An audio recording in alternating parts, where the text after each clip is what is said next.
सीवान लोकसभा चुनाव में अजय सिंह की पत्नी कविता सिंह के चुनावी मैदान में आने के बाद सीवान का राजनीतिक तापमान काफी बढ़ गया है। पत्रकार राजदेव रंजन की पत्नी आशा रंजन का एक बड़ा बयान एटीएन लाइव पे आया है। आशा रंजन शहाबुद्दीन की पत्नी हिना को अपराधी और बाहुबली की पत्नी बताए जाने पर यह कहा है कि दो अपराधियों की पत्नी चुनावी मैदान में है। अगर अपराधी अजय सिंह की पत्नी कविता सिंह चुनाव लड़ सकती हैं तो भला शहाबुद्दीन की पत्नी हिना क्यों नहीं। आशा रंजन ने यह भी कहा है कि सीवान के लोग असमंजस में पड़े हैं क्योंकि दोनों तरफ बाहुबली और अपराधी की पत्नी चुनाव लड़ रही हैं। भले ही कविता व हिना मैदान में है लेकिन सभी काम तो उनके बाहुबली पति ही करेंगे। उन्होंने मुख्यमंत्री नीतीश कुमार से यह सवाल पूछा है कि क्या सीवान सदर से कोई कैंडिडेट नहीं था जो आपने एक अपराधी की पत्नी कविता को मैदान में लाया। सीवान लोकसभा सीट मुस्लिम और जादव का बहुल इलाका माना जाता है, तो फिर राजपूत बिरादरी को टिकट कैसे दिया गया। हालांकि अब जिस तरह से आशा रंजन का यह बयान एक तरह से शहाबुद्दीन की पत्नी हिना के पक्ष में आया है तो उससे यही लग रहा है कि आशा रंजन को कविता सिंह जैसे लोग पसंद नहीं है। इसका कारण यह भी हो सकता है कि जेडीयू के टिकट के लिए आशा रंजन का भी नाम सामने आया था और अंत में कविता सिंह के नाम पे मुहर लग गई। संभवतः इसीलिए आशा रंजन आज नीतीश के खिलाफ और शहाबुद्दीन की पत्नी के पक्ष में बोल रही हैं। अब देखना यह होगा कि इनके इस बयान के बाद से सीवान की राजनीति किस करवट लेती है, यह तो अब आने वाला वक्त ही बताएगा। एटीएन लाइव के लिए बंटी की रिपोर्ट।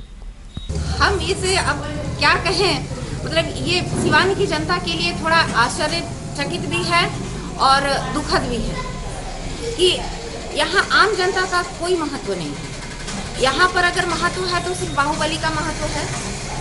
तो अगर बाहुबली लोग जो दोषी हैं उनकी पत्नियां अगर दोषी नहीं हैं तो हम कहते हैं कि अगर राजद में माना जाता है कि शहाबुद्दीन दोषी हैं और जेडीयू ने अपने जिस प्रत्याशी को उतारा है अजय सिंह की पत्नी, तो क्या अजय सिंह कोई साधु संत है? अगर अजय सिंह की पत्नी अगर दोषी नहीं है और वो चुनाव लड़ सकती हैं तो फिर शहाबुद्दीन की पत्नी हिना साहब का भी चुनाव लड़ना वाजिब है। लेकिन अब इसमें है कि सीवान की आम जनता के सामने ये स्थिति है कि वो वोट किसको करे। इधर भी करती है तो अपराधी की पत्नी, उधर भी करती है तो अपराधी की पत्नी। और ये सभी लोग जानते हैं कि पत्नियों के पीछे से शासन कौन लोग करते हैं।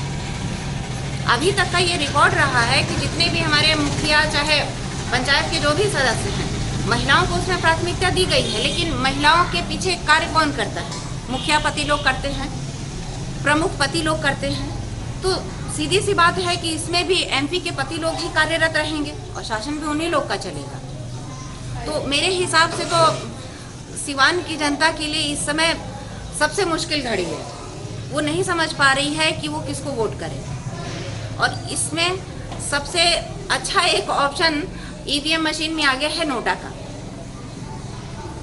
तो मुझे लगता है कि वो सीवान की जनता के लिए नोटा ही बेस्ट है, बशर्ते कि एक हम अपराधी को अगर वोट करें उससे अच्छा है कि हम नोटा का ही बटन दबाएं। तो मेरा बस यही मानना है। और इसमें सत्ताधारी लोगों को, आम जनता को भी थोड़ा सा महत्व देना चाहिए।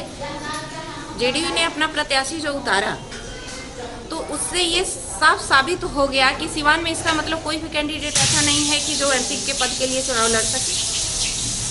सीवान सदर प्रखंड में कहीं कोई ऐसा नहीं है, इसीलिए न तो दौराना के विधायक को सीवान से उतारा गया, स्थानीय लोगों को न चुनकर, जबकि ये सभी लोग जानते हैं कि सीवान में यादवों और मुस्लिमों की बहुलता है। फिर भी वहाँ से जो प्रत्याशी उतारा गया है वो यादव और मुस्लिम से अलग हटकर ही उतारा गया। तो ये थोड़ी सी परेशानी की बात है सीवान की जनता की।